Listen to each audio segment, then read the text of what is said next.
हाँ, जैसे ईसा मसीह जी ने यही शब्द उच्चारण किए थे कि जिनको तुम अपने निकटतम, जिनको तुम अपने गुरु मानते हो, ये तुम्हारे सामने तुम्हें बहुत अच्छे नजर आते हैं, बहुत प्यारे लगते हैं। ये भेड़ की शक्ल में ये भेड़िए हैं जो तुम्हारे जीवन को खा रहे हैं।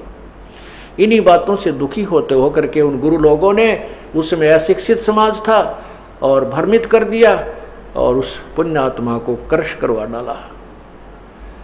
आज वही स्थिति इस दास के साथ चल रही है, लेकिन अब समाज शिक्षित है और हिंदुस्तान स्वतंत्र है। इन लोगों की वो दाल नहीं चल पाई और नहीं गल पाई और ना ही गलेगी। अगर आज से 50-100 साल पहले शुरू होती है ये मार्ग, तो इस दास का अब तो पहले पता नहीं टुकड़े कहाँ मिलते, राख बन जाती। परमात्मा ने ऐसे समय में शुरू करना था, सुनियोजित था प्रभु का कि ये समय आ गया है, समाज शिक्षित है, ज्ञान और शास्त्र हमारे साथ हैं, इसलिए इन भ्रमित करने वालों का दाव नहीं लग पाया।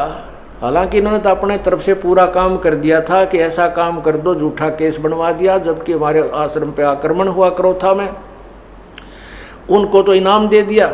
ये देखो यहाँ के काल के इस कलयुग के न्यायकारी राजा जो आक्रमण करने आए, कानून हाथ में लिया, उनको तो इनाम दे दिया, उन पे कोई केस नहीं करने को तैयार।